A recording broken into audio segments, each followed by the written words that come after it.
Good afternoon. My name is Donna Burnett. I am the director of the AEOP Apprenticeships and Fellowships Administrative Office at the Rochester Institute of Technology. It is my pleasure to welcome you this afternoon to our speaker series. We have an exciting talk for you today. Before we get started, I'd like to just bring up an exciting thing that's happening in the background for everybody who's participating. We are doing a flash giveaway of AEOP Pocket Scientists, which are handy dandy credit card size lists of formulas and measurement devices. So if you ask questions of our speakers today, we will be in contact with you to send one of these to you in the mail.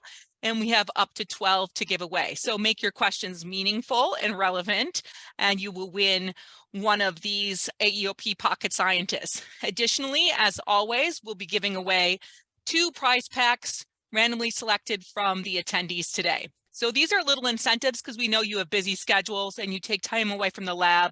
We want to acknowledge your being here and that your participation makes our webinar series even better. So thank you for doing that. Just a reminder too to all of our apprentices and fellows on the call to please log into the Learning Hub and take advantage of the master classes that have been created for you. This is a great opportunity for you to do some professional development and build your soft skills in preparation for a great education and career. All right, any questions as always can be sent to the AEOP Apprenticeships and Fellowships team at aeopapprenticeships@rit.edu. Thanks so much. All right, I'm done with announcements. Now let's get excited because we're going to have some great speakers today.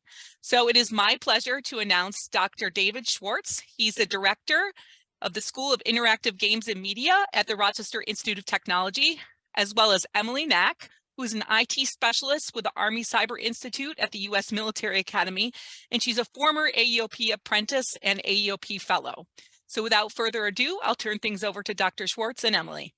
Okay, excellent. So many thanks to Emily who can do this.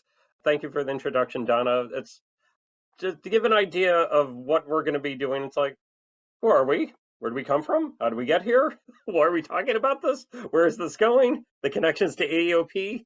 It's very exciting. I have a younger sister who says, because I love hearing the sound of my own voice, you know, David, you should start all stories with, it all started when I was born. I won't do that. We have some interesting journeys. What I tried to do with my part of the presentation was I was a student some time ago, and I thought part of the spirit of AEOP is finding your pathway through technology, and it may sort of wander a little bit. And what brought me to RIT and the kind of research that I connected with Emily and where it's gone. So I thought it'd be fun to sort of share that. In the days before, I was a civil engineer. My bachelor's, master's, and PhD are all in civil engineering. In fact, I'm not sure until these slides, I'm not sure if Emily and my many students had ever actually seen any of these pictures. Yeah, that was me with my hard hat, and the hard hat's downstairs. I still use that hard hat. That thing's called a spillway. It's a dam where the water goes over. So yeah, I'd actually spent quite a bit of time. I thought I would do that, and there's a whole other story in here. When you're on co-op, when you're on an apprenticeship, try not to kill your coworkers. That motorboat, the engine went out, and we almost went flying over the spillway. And but we're here. They figured out I got a little stuck. So also do safety training. After undergrad, all that long period, I really had this love of math and science and technology. These are actual notes from one of my classes. That's my handwriting, and I was fascinated by this. You'd be amazed what math can actually do for your background. You may not end up using a lot of it, but it really gets you to think about problems, problem solving, visualization, and you develop a language where you can communicate. And it's been quite amazing. I had not realized the connections of civil engineering, structural mechanics, elasticity theory, because it's all visual. Imagine those little squares and arrows and whatnot were visual models and special effects. It turns out it's the same mathematics. In fact, it's kind of funny. That little card, here we go, engineering formulas. So I have an engineering formula book on my desk. So I still use that. Anyway, one should also be open to other possibilities. Somewhere in grad school, I decided that being in a heavy metal band was more interesting. There are tales of this. That guy with the guitar in red He ended up writing, in a nutshell, for O'Reilly Associates and made quite a bit of money. That guy over there in the base ended up doing quite well. I've lost track of Scott, our rapper and singer and so forth. And yeah, that was actually me. So when my hair was a bit darker. So the lesson there is keep things going on in your life and be open to possibilities, because what do you do with a whole lot of math and a whole lot of entertainment industry? Games. A lot of students, my own students, in fact, Emily may not have ever heard this story. I worked with her for hours and she may not have heard this whole thing. I ended up at Cornell through a long pathway, be open to many things. So what happened was my shelf back there. Oh, I think I can reach it. With the Zoom background, it's a little hard to see. That's Introduction to Unix in Japanese. I published 2 textbooks as a student, simultaneously with my dissertation. I was housemates with a Vietnam vet who taught ballroom dance in Ithaca. Connections were made. The power of networking. AEOP, network. This is your chance to network with professionals all over the world. That was not AOP, but it was a kind of networking. And up at Cornell, realized I was a civil engineer in a top world-class computer science department, want to do something different, what involves engineering, what involves math, what involves the entertainment industry, and computing, games. The Game Design Initiative at Cornell, they actually just interviewed me. If you do, I didn't include the link, but if you do some digging around, Game Design Initiative, Cornell, Schwartz, you'll actually see they did an article about it, like where did this come from? Power of Networking, I got noticed by RIT, and that's me at the Strong Museum of Play. And I started here as an assistant professor in 2007 and got involved in a whole bunch of different projects. So if you dig it out, you can actually find the website. Somewhere along the way, the power of connections, that assistant professor, associate professor, administration, and I learned when you're on committees, when you talk with people, and when you're willing to stop talking, because I know I love to blab, and I would listen. I got approached by a few faculty that said, you're actually kind of funny. We like working with you, and we've got this idea of digital forensics. You find off my CV, all kinds of links and articles and whatnot, be pages of this stuff.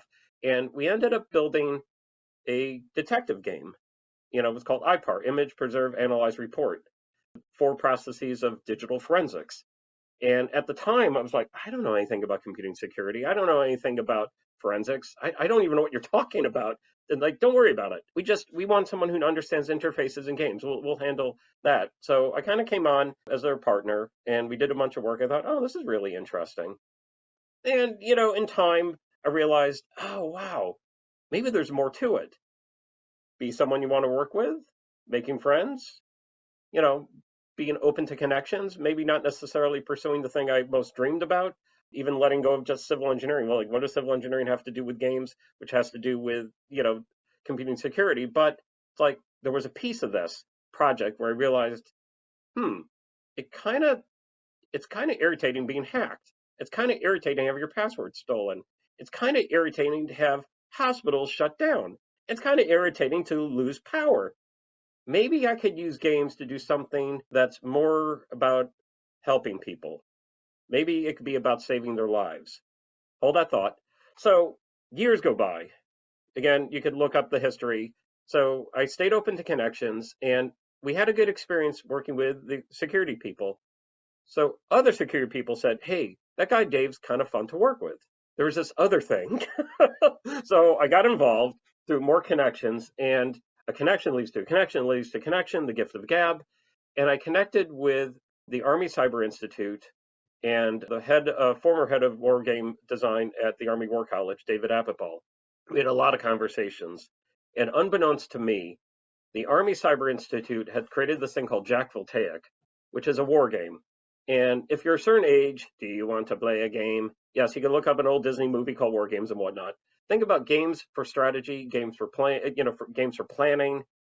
Chess is kind of a war game. It's not so much about battle, it's more about strategy, thinking, and planning. So the Army Cyber Institute got worried, which is it possible that someone could do something simple that was really disruptive? In fact, there's a term for that. It's called the black swan, a whole other talk. And they created this thing to prepare for incidents. They wanted to get everyone involved, industry, government, people, and work through several lessons. And in the end, they learned that it was less about the exercises and more about the connections. Oh, notice the pattern here. And you need to know who you need to know before you need to know. I have to say that a few times. So we asked a question. I've been doing all this other work with disaster planning. Again, that civil engineering connection, flooding, which is all over the news still. So I was doing this work, Brian Tomaszewski, flooding, planning, and we started saying, hey, I've got these connections in cybersecurity. I've got this connection with natural disaster. What if we connected somehow?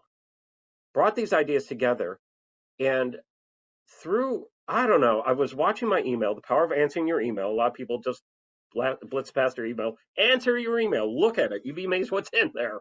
And I saw something about RIT AEOP. They had just made a presentation at the Army Cyber Institute. So I'm talking with somebody at the ACI. RIT AOP was talking with them, and we're going back and forth. And they said, you know what? You've talked a good game. Put this stuff together. Prove we can do it. And we hired Emily and two other students, and they're there. And it's really quite amazing what we're able to achieve. And Emily will get into some of that. I didn't want to cover the whole story. So we did a small pilot project, and Emily and her team were able to do something in about 3 months that some companies take months and months, maybe years to do. We were just presenting this at the Military Operations Research Society symposium. It's a conference, and I'm still answering emails about it.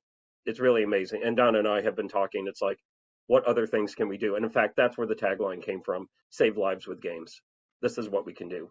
So we're actually still working on it. Emily has other work. So the project's going on at RIT. We're now funded directly from the Army Cyber Institute. There'll be publications and more information about it.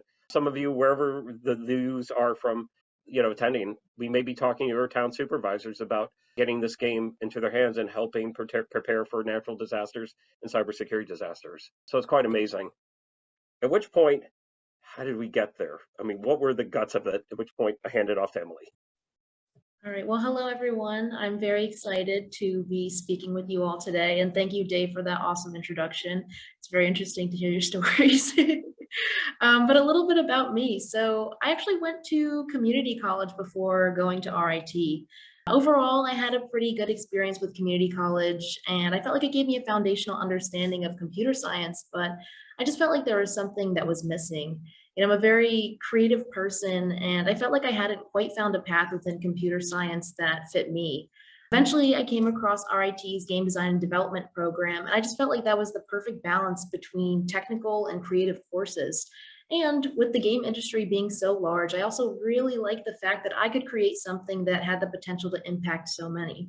So with that, I applied to RIT, got in, and I spent the next few years learning so much about games and my interest within the field. Next slide, please. Thank you.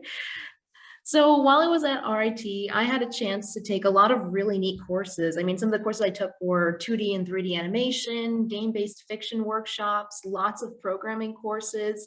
But by far, my two favorite courses ended up being graduate level courses, and they were titled Advanced Topics in Game Design and IGM Production Studio. We can move on to the next slide, though. Oh, man. All right. Sorry, those are just videos of some of the projects. I can share them with everyone after if you're interested. But starting off with the production studio course, this was more like a capstone project. So there's a few different projects that we got to choose from, but I decided to work on the NASA project because we have a NASA project, and I thought that was so cool. So in the project, I got to work with other RIT students from a variety of disciplines to create a game that assisted astronauts to evaluate and maintain their ability to balance while living in extended periods of weightlessness in orbit. This was a year-long course with the first semester sort of focused on designing a concept for the game to measure this. And then the second semester, we actually got to develop the game and integrate it with a physical system that was designed by engineering students. Now, this project taught me a lot about creating games with real-world applications and just working on multidisciplinary teams. So going back to that advanced game design course that I had mentioned previously, the topic for the course was actually wargaming, which was a brand new course offered by RIT at the time.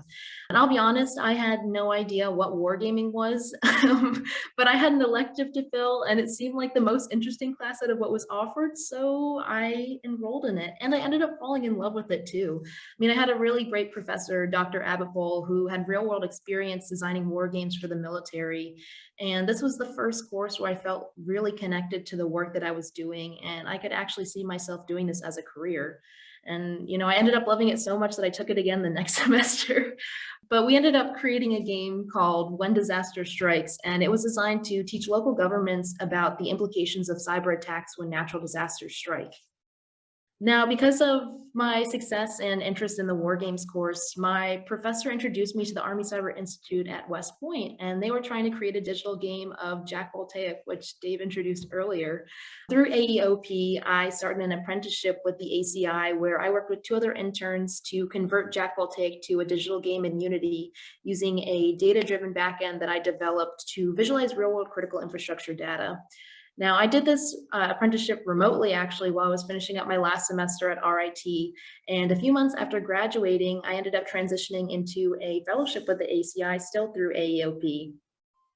So with the technical skills that I was able to develop during my apprenticeship, the ACI was interested in having me work on their data science and decision team. And my first project after Jack Voltaic ended up being in our Internet of Things research lab. Now, this was my first formal introduction into cybersecurity, and it was very intimidating at first, but also really exciting because I got to learn about a field that I had previously no experience with. Now, while working in the IoT lab, I was tasked with things like researching and deploying tools to generate and collect multimodal data, figuring out data storage solutions that best fit our needs, and performing data visualization and monitoring. And eventually, as I was given more projects in even more of our labs, including our cyber modeling and simulations research lab and our intelligent cyber systems and analytics research lab, I was offered a full-time position at the ACI as an IT specialist and our research lab manager.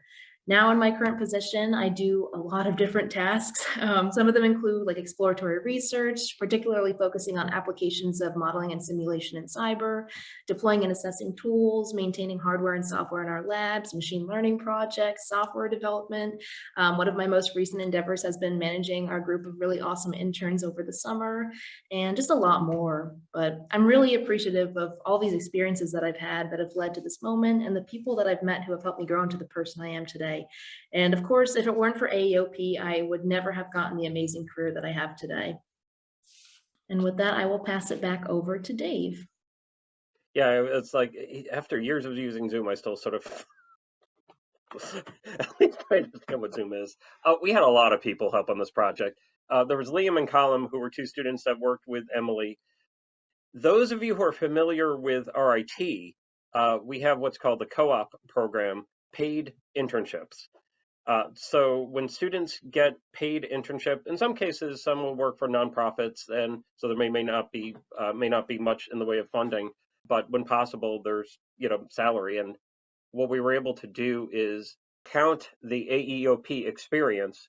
It's a full-time job as an undergrad as co-op, which helped the students graduate. So we're really happy. So it was actually several things all at once: the co-op program, AEOP, military work, resilience work, saving people's lives. And it turns out there were a lot of organizations that got involved with this. AEOP was there along the way. And lest it feels like an ad, this would not have happened if not for AEOP.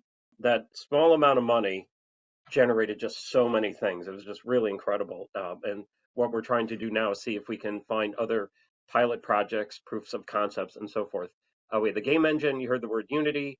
The National Science Foundation was actually part of this too, because that was part of the original resilience work that we'd used on the natural disaster side. ArcGIS is, think about geography, modern day maps, geographical information systems. We have RIT. I'm in the College of Computing Information Sciences. We coordinate with the ESL GCI, it's a Global Cybersecurity Institute, and yes, the Army Cyber Institute. There were a lot of organizations involved. We knew that a bunch of people would be curious about, where is everything? What are these links and whatnot? It's being recorded. Sometimes people just take a photo of the screen to give you a chance to all right, who are they? Where are these organizations? What is this?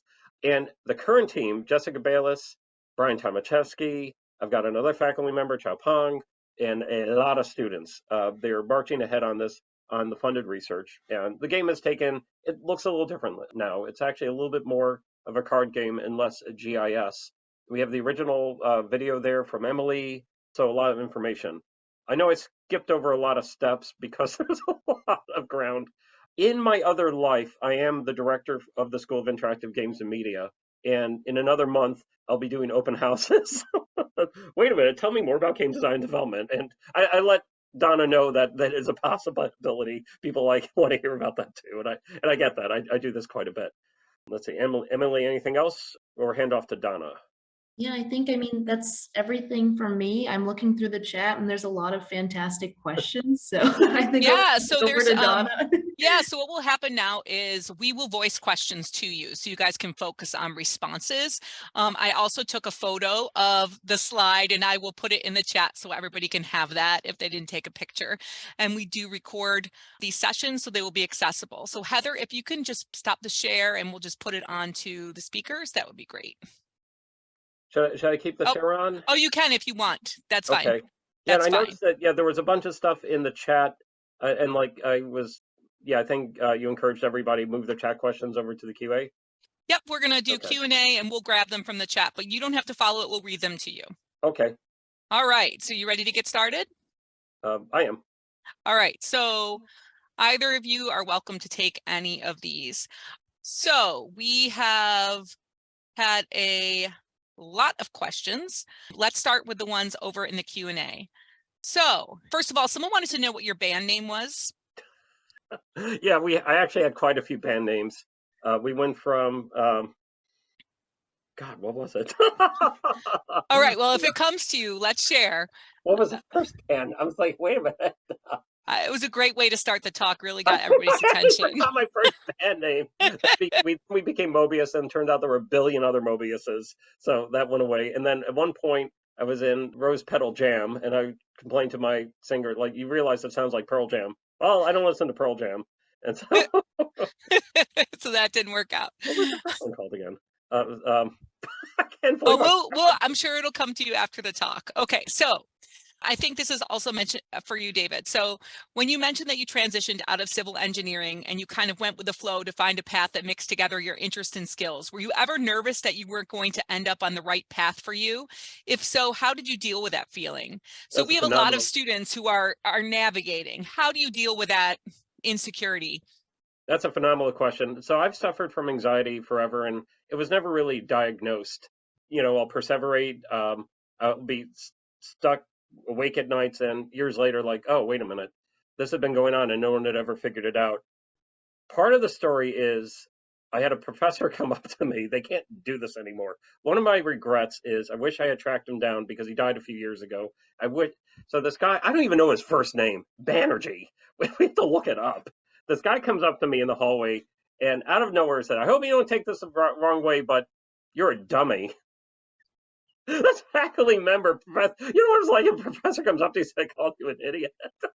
He called me a dummy. And especially the best part, I hope you don't take it the wrong way. I'm like, how am I supposed to take that? And it planted a seed. It said, if you were fully in civil engineering, you'd be done by now. I was in grad school for 9 years. That's a long time. You'd be talking about civil engineering projects. You're writing books. You're writing code. You're in a band.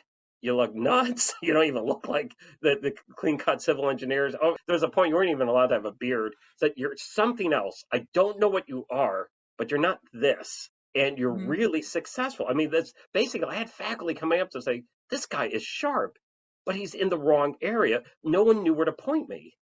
So one of the things was I learned there. So how do you deal with anxiety? Make friends, get to know people, get to know faculty, get to know people out there, the work world. LinkedIn, LinkedIn's kind of scary. And another shout out for our AEOP. Listen to what people have to say. You don't have to follow their advice, but they may know something about you. They may notice something about you you don't see in yourself. So I had a lot of people saying, we don't know where you're supposed to go, but it's not here. So through weird twist of fate, when I realized that the opportunity was there, I said, I don't know if I can handle it, but I know it's an opportunity. I said, you know what? I'll figure it out later. Don't worry about it. The other thing that I learned too was teaching. I got a little lucky in the sense that I ran out of money and ended up teaching. I thought I didn't want to teach, and I found I really enjoy teaching. The irony is I actually don't teach all that much anymore. I do this, which is a kind of teaching. Yeah, not sure if I'm really answering the question to say. I think you are, because what I heard was you talk about networking, talking about listening to the people around you who might observe something in you that you haven't in yourself, figuring out where you're comfortable and where you fit, being your authentic self, realizing I might not be a fit in this path here, civil engineering in your case, so I'm going to divert to something else. I like teaching, so I want to find a way to combine those things together. So it's really finding that balance of your interests, your whole being, and the pathway for you, and trying to develop confidence along the way. So leading into that, I'm going to ask some questions for some of our students who are interested in gaming. How would you recommend finding an experience in game design and development as a high schooler? What would you say about this to your high school selves? If you're local, yeah, it's a shout out to RIT. We offer game camps. We just did something with AT&T. There are things locally. If you can move around, or if there's something elsewhere, there are summer camps like ID Tech, Imagination, and others. So you sort of look in there. YouTube. There are a lot of demos out there, and they're good. I mean, you got to be careful. I mean, is it vetted? Do other people like it? You have to experiment. Shout out for Unity and Game Maker. There are free tools out there. You type into Google, that's right, I have it right here. Learn Unity. They want you to, it is set up in such that you can start with very little and see what it's like. The other one out there that folks also use, Game Maker, it's available. If you don't have access to a good computer, there's a library. You don't need a really fancy computer. Sometimes they're what's called a no-code solution. And if you don't have any of that, that's still okay. You got paper, pen, that's pretty cheap. You can pretty much find, I go around picking up pens, people keep dropping them. And you can make things on paper and dice. If you can do it on paper, you can probably do it on the computer. You'd be surprised how awful some computer games are, because when you do it on paper, you're like, oh, wait a minute, this is terrible. Some lessons to fail often, fail fast. Don't spend a lot of time making one thing. Make a lot of different things. Emily, I mean, this was your world for a while.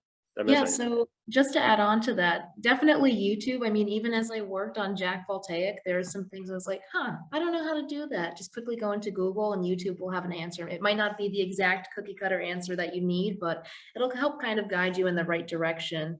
Another thing that I kind of wanted to point out is within games, there's a lot of different aspects. So making games isn't just all about programming. I mean, there's also the artistic aspect to it. There's the story writing. I mean, I got a minor in creative writing because I really liked the part where you get to like sort of, write the story for the game and put all that stuff together. So there's a lot. So with that, there's lots of different resources depending on what route you want to take within games. But yeah, definitely recommend just using Google just to start off. Emily, I want to build on that. We have another question here from Tim. He said, do you think that creative pursuits, such as in David's case, music, and yours, creative writing, is important for good research in gaming and should our participants get creative hobbies if they're interested in going in this direction? Absolutely. I mean, obviously don't force yourself into finding a hobby if you don't totally love it. But yeah, I think it's important to, when creating games, everybody kind of has their own unique perspective that they can bring into it. So if you have a hobby that you work on and maybe somebody else on your team does something completely different, you'd be surprised about the different ways you're able to kind of communicate with each other, connect to each other via your hobbies, produce lots of unique ideas just based on your hobbies. So definitely, I would say that's worth kind of figuring out a good hobby and sticking with it, finding a creative outlet. Normally point people to Game Career Guide, but it's down. All right, one of the things I tell students too, I call it an A-B plan. Astronaut, photographer, director of a Marvel movie. There's certain things that are going to be competitive. There's a thing you aspire to, and maybe there's the pathway to that point. The A plan and the B plan. You may have to develop a B plan to get to the A plan. Some people, they're just in the right place at the right time, and it happens. Most of us, this is a long path. I had some strange connections in like the Vietnam War, civil engineering, writing computing books, started a field of study at Cornell. It's just, you couldn't plan that. So I often will say, work on B, make sure you can pay the bills. Do you love what you do versus are you doing what you love? Do you love what you do or are you doing what you love? These could be different things. Some people might like, I like making websites. It's okay, they're interesting. But maybe there's something else I want to do, like breaking the industry, breaking this or whatever. But you get to know people and they'll know people and you establish yourself and you've got an income and you can consult. Maybe you could take a couple of years off because you did well enough, at which point you could go make your own thing. So for some, it does this. Others, they go, I've had game students say, you know what, Schwartz? I don't want a job in the game industry. You ruined it. I used to like playing games. I can't take it anymore. I just want to play them. Give me a job in the stock market. That'll make a boatload of money. I'm much better off doing that. I've had students say that. I've had other students that go, I will get a job in the game industry, and they don't. And in fact, Emily, Colin, Liam, they kind of went down a path that another shout out for RIT AEOP, that world of, watch this. So I'm going to type in RAND and some technical report. RAND is a think tank. They do a lot of things for the government.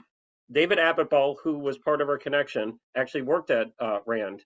If you get a chance, I'll throw the link in there. In 2005 and 2006, the government paid for a report that said, in 1918, there was a pandemic. What happens if we have another pandemic? Maybe we should war game this out. We could have listened to this. So it turns out there are professional games, analytical games, professional games, war games, tabletop exercises, and some other buzzwords. Right now, we're calling them resilience games. I want to be academic and be fancy. It turns out there is a huge demand. We need people who can think like a gamer, can think about modern games, but apply it to real world situations. And a lot of times we call them serious games. I'm being more specific than serious games. I'm talking about analytical games. It actually involves quite a bit of math, quite a bit of design. Some of the stuff is on just spreadsheets.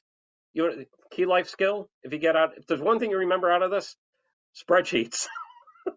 For those that have seen certain movie Plastics, spreadsheets. It depends what age you are. So I'll throw this in here. So it turns out there are pathways in the game industry that people may not even ever considered. You could take a game degree, go to law school, intellectual property law. Think about law is processing rules, games, processing rules, teaching. Let's take very difficult things, break them down into digestible things, smaller things, and try to get people inspired to play along and get points. So teaching.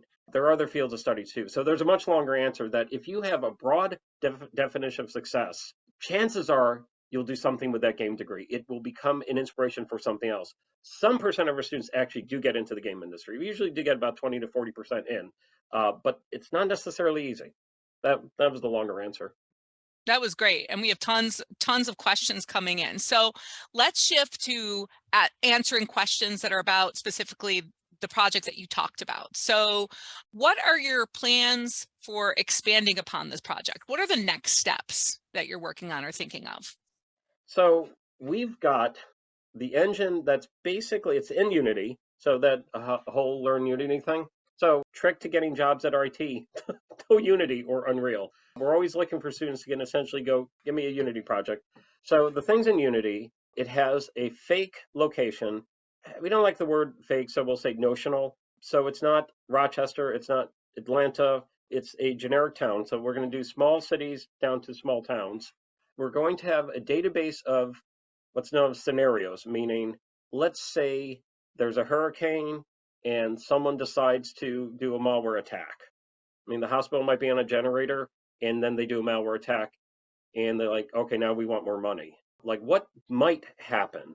We're not going to provide specific answers. It's kind of a liability thing. We're trying to get town supervisors to think about situations. The game should be about an hour long, should be very easy to play on maybe older hardware.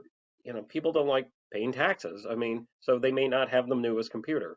The engine is basically done at this point. Where we're at is now getting access to the scenarios, developing them, tweaking the interface so it's actually readable, and getting in front of some supervisors to see the mistake. I'll go sideways. One of the mistakes in making a game is sometimes you think you're making something everybody wants, and it turns out nobody wants it. The world of music, I learned, if you make music you like, you'll eventually find other people that like it.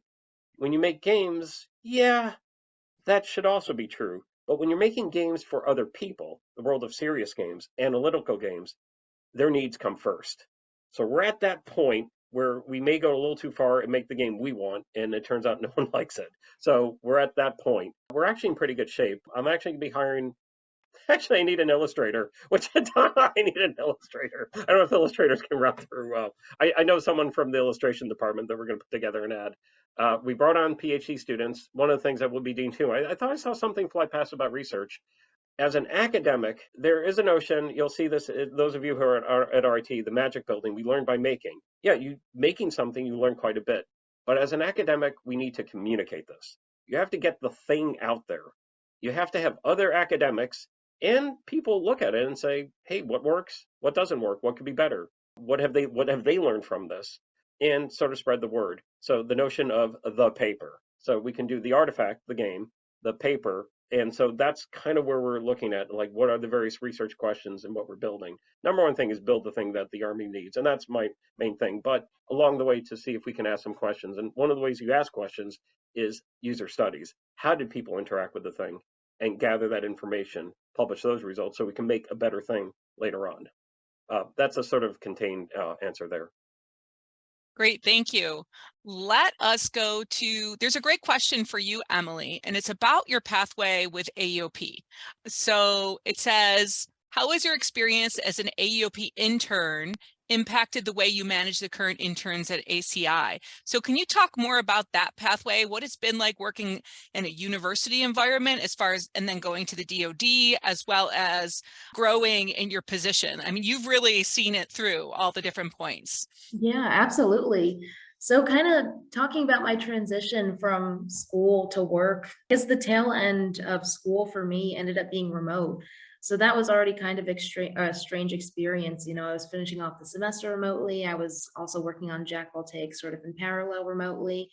So for that wasn't too bad. But then when it came to kind of going into the fellowship and they're like, well, we'd love for you to come down to West Point. And that's when I realized this is an actual adult job. This is going to be quite the transition.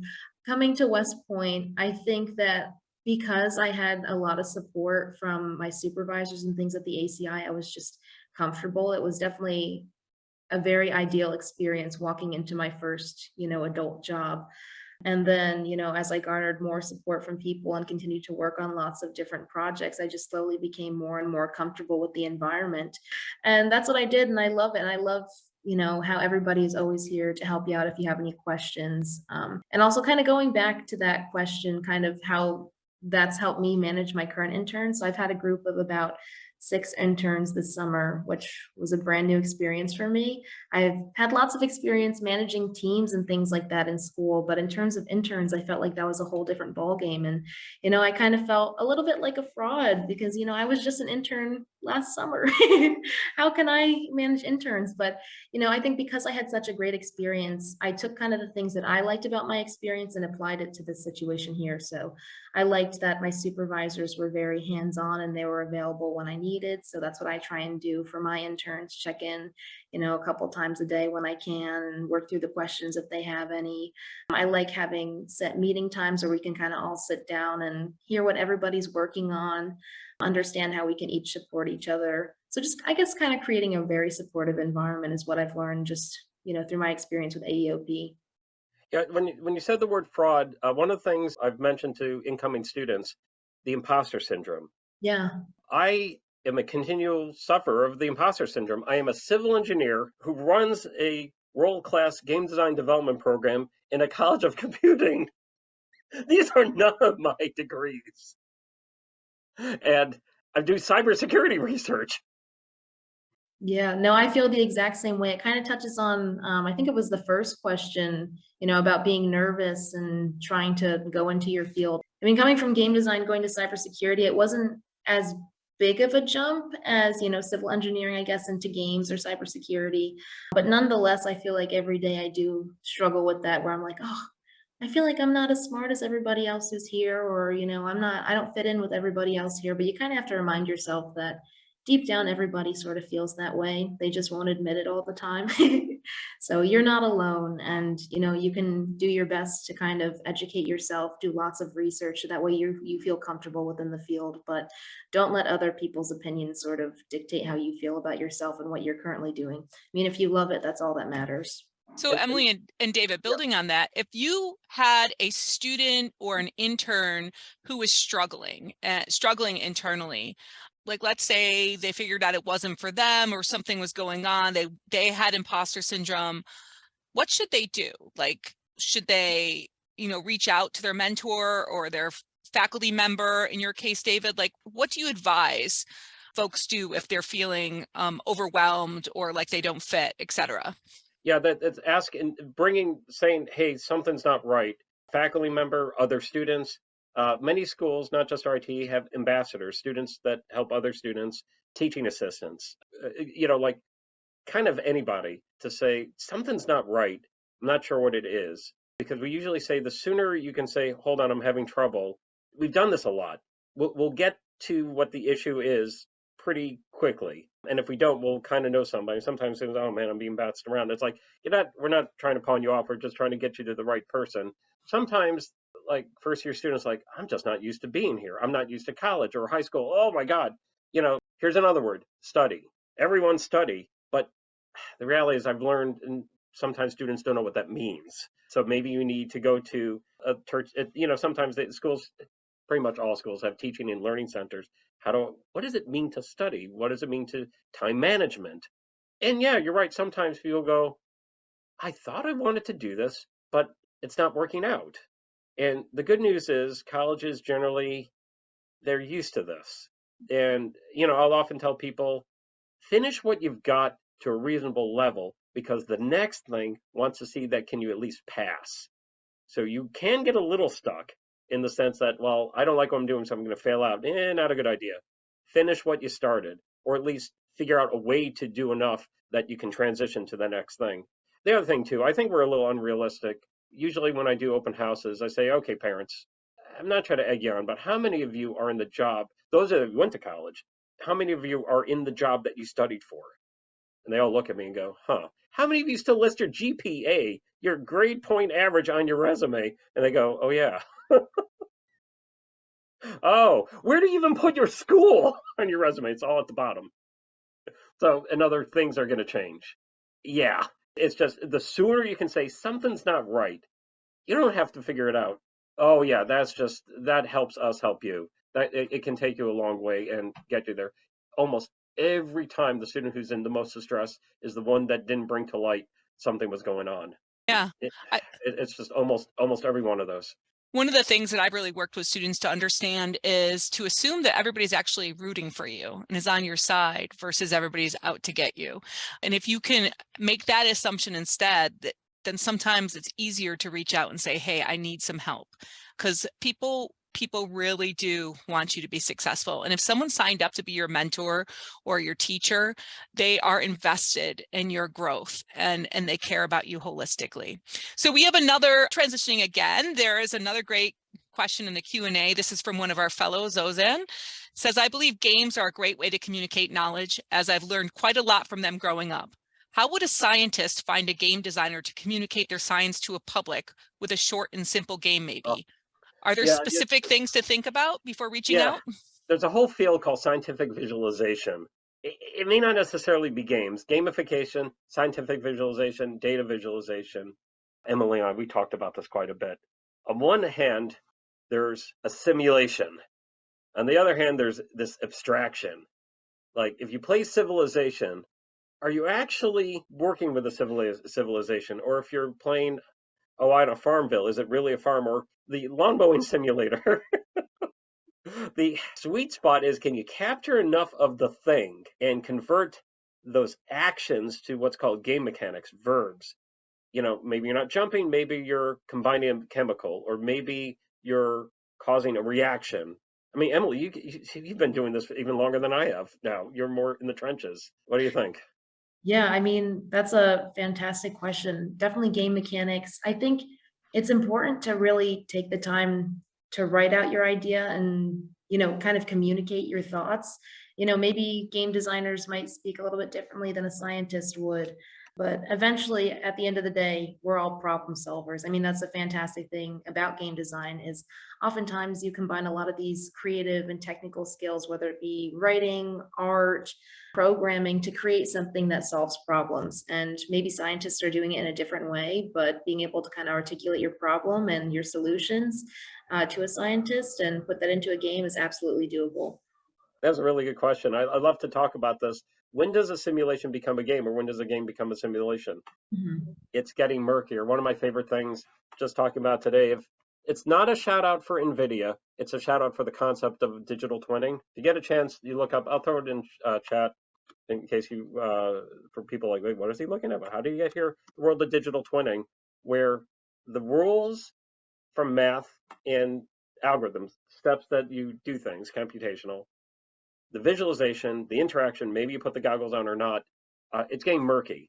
They're converging, and it's called the digital twin. Forget the word metaverse, forget NFTs and whatnot. I'm just talking about the models that you have, the building that you're in, where you're standing, the environment you're in.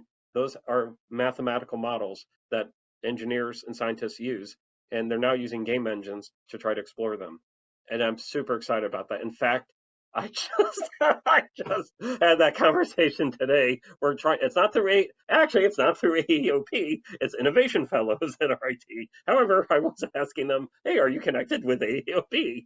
So we've got a whole other thing. So I'm looking to see if we can spur on some digital twin work for those that are out there that are curious about this. It's really fascinating. It's just, and I'll bring it full circle.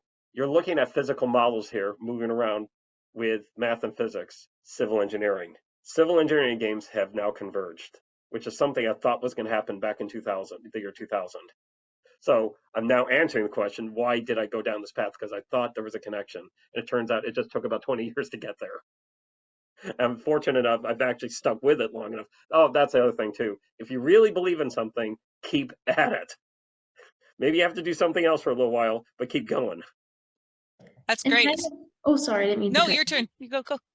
So if anyone's interested too, there's actually a lot of really cool simulations that are open source out there that I've gotten to work with here just to kind of look into and analyze. But I mean, there's things like Carla, which is open source, and that's an autonomous driving simulator. So that's sort of something that you can run within. Carla? Yep. You can run that in Unreal Engine, and you can attach different sensors to vehicles and things like that, and use things like APIs to connect to the vehicles and collect data from them. So you can do analysis with that. And there's tons of research papers that go over that process. Same thing with AirSim, which does things with drones, very similar concept. And then even kind of working into the cybersecurity side of things, Peraton Labs developed a software called CyberVAN, which stands for Cyber Virtual Assured Network. And you can go through and you can create actual simulated networks that you can run virtual machines on, which essentially means you can kind of connect to them and use them as computers. And you can collect a whole bunch of data from them. So that's just another way that we can use simulations to kind of emulate things that are going on in real life and collect data from them and kind of compare it to studies that you would do in real life. That's a whole other thing called sim to real, which is very interesting if you're interested in it, but I digress. Sim to real? Yes, I'm currently working on a paper about sim to real, kind of understanding the transfer of simulation environments to real life. Very cool stuff. Oh, here we go. It's really amazing. In fact, the shout out for engineering is you don't have to pick games or engineering, games or science, games or literature. The answer is kind of yes now. Yes. Just you have to customize what you're doing there and just be patient and say sometimes you may have to do something else to pay the bills. But that's truth there. So we have two more questions that I definitely like to get to. And I think you just answered one of them, David. It was, if you have a college student who's conflicted about different fields and they love both fields, and it's not entirely possible for them to see which one they love in college, what should they do? And what I heard you say is just keep going with both of them as long as you can and don't close the door. Is that? Yeah, whatever you do, I get asked this question all the time. Please don't ask me this question. Should I get a double major? No! There are only two conditions to get a double major. You have a 4.0 and you're bored. I had a student once with a triple major. 1 out of a million. Okay, so actually she was 1 out of 1,000. We've had over about 1,000 students. Anyway, so sometimes I'll tell students, lots of A. You know what? I'm going to be a computer engineer, but wow, I'm interested in modern languages. So you get a minor in modern languages. Or I want, at RT, we do a lot of stuff with music. Lots of A, some of B. If B really starts taking off senior year, you could get the master's in B and see if you can get electives in A or do that on the side. So that's the power of a master's degree is it generally pays more over time. The downside to a master's degree immediately is you usually have to pay for it. I had my master's for free, but I was in engineering. So sometimes you don't get that deal anymore. Things have changed. So some people go, yeah, if I'm going to have to pay for this, maybe I should go make some money, save it, and get it into a company, a situation where the company will help pay for the master's degree. Maybe go live my life for a while to see if I really do like that. Some people go, I'm used to being a student. I'm used to not living a lot of money. Let's get it over with. And they stay for the master's. So that usually that. And then we've gotten to the point, I do tell people, get the degree, even though there are all kinds of articles out there about the uselessness of college degrees and whatnot. Here's the reality. There is a field of study out there called HR. And they will be told that we are looking for a bachelor of something in whatever. And they will run your resume against some automatic scanning software, and they don't see the word bachelor, whatever, and you will not get that job. Get the degree while you can, because it is a ticket to things. You may never do this, but it is a gateway for many, many companies. So I often say, finish what you started. Whether or not you get the master's degree, it's just don't try to cram too much into that into the undergrad. I'm sorry, Emily. Emily. Yeah, so also just to kind of touch on this, because I know it's really tricky when you love a lot of things and you're not sure which path to take. Oftentimes in college, there's going to be tons of different clubs that you can join too, or even start one if sort of something that you're interested in is niche and not super popular at school. Absolutely, clubs are the way to go. I mean, even now, as a person working in like an adult job, there's still clubs that you can find kind of in your work community. So USMA, or United States Military Academy, is a little bit different because obviously it's still a school environment. But, now as somebody who works here, I was able to join the esports team, so I can help out and coach there. So that's kind of how I fulfill my love for gaming in that capacity. So definitely clubs and kind of extracurriculars that you can do. I still don't get it. They run around with brooms or something. I love it. And I just wanted to ask one last question, because you are unique in that we have someone who works for the academia, someone who works as a civilian in the military, and no one who works in industry right now. So Emily, do you think, what made you choose to go for working at where you are now versus working in industry or pursuing your academics further? Yeah, so that's kind of a tough question because there's drawbacks to working in private and the public sector. What really attracted me to my current position is just the fact that I feel like I have the ability to impact people with my work. Not to say that you can't do that within the private sector, but I just feel like the things that I'm doing and I have a hand in really have a direct impact on others, whether it be Army, military, or just the general public. So just being able to help people is what drew me to. So it aligned with the values that you had. Would you say the same thing for you, David, as far as what drew you to become a faculty member versus going into industry or the many other pathways, being a band superstar? So my bass player's mother babysat for the masseuse of the president of Sony. What? So I did have my shot at stardom. Yes, you That's did. a real story. It's a whole story. Emily's like, wait, I never heard that story. That's amazing. What I realized is I probably have enough energy that I could have actually gone entrepreneurial, but I also suffer from another thing that's very common with students: time management and procrastination, which is kind of tied to anxiety. I need deadlines. And going into industry, I felt like there were too many deadlines, and I'm too crazy for that. But forming my own company, being entrepreneurial, there are not enough deadlines. I needed something that was open, but something that was structured. And academia kind of fit that sweet spot where I could sort of be like something you said earlier, can you be yourself? Can you be your authentic self at an interview? And it's not like you can come in with a horn and I'm here. It's just, but the more you can be yourself, the more likely you'll be happier where you work. And yeah, academia allows people to be a little nuttier, a little bit more freedom. And yeah, so that was a sweet spot. And for those out there that are thinking, wait a minute, how do I go down that path? Yeah, you will need to go to grad school. Yeah. And But that is it can be another conversation. It can be a long path, and I work in the academy, and I'm not a teaching faculty, so there are a lot of pathways to that. But the point is, again, to go back to it, is we hear again and again in all of our different talks this summer about being your authentic self, knowing your values, knowing what's important to you, knowing how you work best, and that's going to help you find the career location and pathway that is best for you in the long run. So I'm going to close things today and thank our speakers for being here. I think this was a lively and engaging discussion. Any participant who asked a question in the Q&A or in the chat, we'll be reaching out to you to get your address to send you your prize in the mail with the flash prize day. It was a good day here. So thank you for being here. And if you're interested, we're going to be having a standalone abstract webinar, and we will be sending information about that. And Kaylee, I will be reaching out to you personally to make sure you have the support you need. So any questions, send them to our office. And we're really happy you all joined us today. And thank you again, David and Emily. This was a wonderful talk. We learned a lot.